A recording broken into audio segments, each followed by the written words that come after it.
and watchmen now. And I've noticed a trend that even the people that are into prophecy, I think they're forgetting what prophecy is all about. It's a warning, a foreknowledge, like reading tomorrow's newspaper about what's coming, to get people to repent of their sin, change the way they're living, and to enter the kingdom of heaven. It's not just to sell more books and to say, I have all the answers. No man knows the exact hour that the Son of Man will come, Jesus. But he has plenty of warnings and signs. Like if you're driving to Boston from New York, you're going to see 100, 200 miles, 100 miles, 50 miles to Boston, 25 miles. The signs are getting so close that it's even hard to keep up with on the daily news.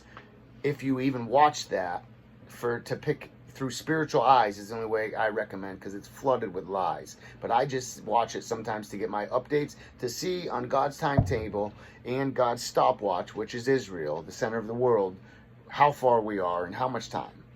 We all know, well, not all of us, but they do have to build a third temple for the Antichrist to go into. In the book of Daniel, it's called the abomination of desolation, where he will stand in the holy place after 3.5 years into the tribulation, and they will realize, the Jews that thought the Antichrist is the Christ, they will realize they've been deceived, and that he is not the Messiah, and they will realize Jesus was really the Messiah. The scales will fall off their eyes at that time. They will finally have eyes to see that the one they crucified was the one that was promised for thousands of years in the scriptures. So to get back into numbers and God trying to get in the Morse code, so this international distress signal, the SOS, I believe these numbers that everybody's seeing, 111, 222, 333, 555, 1111, 1010, whatever your number is, your birthday number, whatever it is, you know that what you keep seeing, because it'll just keep popping up and you can't get away from it. There's videos out there called this 222 after you, because that's how it is. When you start seeing these triple numbers or any numbers that God is trying to speak, he's trying to get you to do this, to call unto me, Jeremiah 33:3, and I will answer you and tell you great and unsearchable things you do not know. This is where I've had some of my deepest revelation. It is in being obedient in the middle of the night when you just want to go back to bed, and getting up and searching out these numbers in these scriptures. One I've been seeing a lot lately is 1110, not 1111. And yes, you could say it's 111 and then 0, or it's 1110.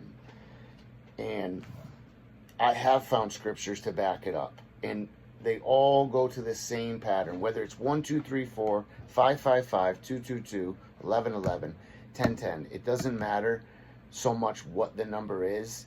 It's that what is God speaking to you through the number. And it's him warning you that time is wrapping up, and everything in the book of Daniel and the book of Revelation that was told to seal up, and that the knowledge would be revealed at the end of the world. I believe that's what this is about. That's what these numbers showing up like crazy more often than they ever have to certain people who have eyes to see and ears to hear. Jesus said that he taught in parables because Matthew 13:13, therefore I speak in parables, because seeing they see not, and hearing they hear not, neither do they understand what he is trying to speak to them. And that's because of laziness. They want to go to a conference. They want to go to a pastor on Sundays. They want someone else to do the hard work, the digging. Just today, I'm going on over 10 hours in the scriptures. And I'm not bragging. I'm just saying, when there's deep calling unto deep, it's a hunger.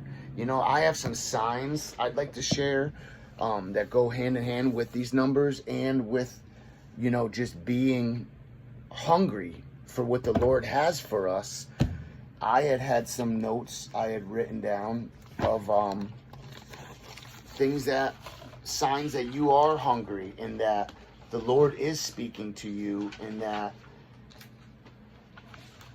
you are seeking the wisdom and the light, and that you can see the writing on a wall. There's another one, Daniel 5:5, when Nebuchadnezzar's grandson was partying with all his concubines and his friends, getting drunk and mocking the holy things of God. And he called for the gold chalices and cups to bring, that they had taken from the Holy of Holies from Jerusalem and from the temple that they destroyed Babylon. And he was drinking, getting drunk, and then a hand appeared on the wall, and the writing on the wall was God. And it says, many, many tekel, which ended up saying, you have been weighed in the scales, and your kingdom is found wanting. And the Medes and the Persians were outside the gate, and he thought he was so safe inside that city with the walls that nobody could break it down. But they had dug in underneath through the water channels, and they had gotten in, and he was gonna be killed that night. And when they called in Daniel, and he was the only one that could interpret it, Daniel 5:5 told him exactly. I'll read it to you right now.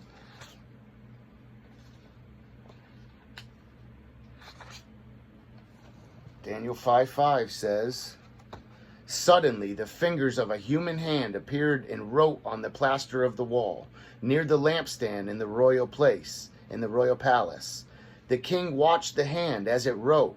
His face turned pale, and he was so frightened that his legs became weak, and his knees started knocking. The king summoned the enchanters, the astrologers, and the diviners, the psychics. Then he said to these wise men of Babylon, whoever reads this writing and tells me what it means will be clothed in purple and have a gold chain placed around his neck, and he will be made the third highest ruler in the kingdom. Then all the king's wise men came in. They could not read the writing or tell the king what it meant. So King Belteshazzar became even more terrified, and his face grew more pale. His nobles were baffled. The queen, hearing the voices of the king and his nobles, came into the banquet hall. Said, may the king live forever, she said. Don't be alarmed. Don't look so pale. There is a man in your kingdom who has the spirit of the holy gods in him. The holy God is what she should have said. There's only one true living God. In the time of your father, Nebuchadnezzar, she meant your grandfather, he was found to have insight and intelligence and wisdom like that of the gods. Your father, King Nebuchadnezzar, appointed him chief of the magicians, enchanters, astrologers, and diviners. He did this because Daniel, whom the king called Belteshazzar, was found to have a keen mind and knowledge and understanding, and also the ability to interpret dreams, explain riddles, and solve difficult problems. Call for Daniel, and he will tell you what the writing means. So Daniel was brought in before the king, and the king said to him, are you Daniel, one of the exiles my father, the king, has brought from Judah? I have heard it that the spirit of the gods is in you, and that you have insight, intelligence, and outstanding wisdom. The wise men and enchanters were brought before me to read this writing and tell me what it means, because they could not explain it. Now I have heard you are able to give interpretations and solve difficult problems. If you can read this writing and tell me what it means, you will be clothed in purple, have a gold chain placed around your neck, and you will be made the third highest ruler in the kingdom. Then Daniel answered the king. I love this. You may keep your gifts for yourself and give your rewards to someone else. Nevertheless, I will read the writing for the king and tell him what it means. Your Majesty, the Most High God gave your father Nebuchadnezzar sovereignty, greatness, and glory and splendor. And because the high position he gave him, all the nations and peoples of every language dreaded and feared him. Those the king wanted to put to death, he put to death, and those he wanted to spare, he spared. Those he wanted to promote, he promoted, and those he wanted to humble, he humbled. But when his heart became arrogant and hardened with pride, he was disposed from his royal throne and stripped of his glory. He was driven away from the people, given the mind of an animal. He lived with the wild donkeys and ate the grass like the ox, and his body was drenched with the dew of heaven, until he acknowledged that the Most High God is sovereign over all the kingdoms on earth, and he sets over them anyone he wishes. But you, Belteshazzar, his son, have not humbled yourself, though you knew all this. He knew what his grandfather had been his nails to grow out and eat grass like a beast for 7 years, until he recognized that God had given him his kingdom. He knew the stories, but he didn't. We have a short memory, selective memory, just like in America. We don't know our history, and we're bound to relive it.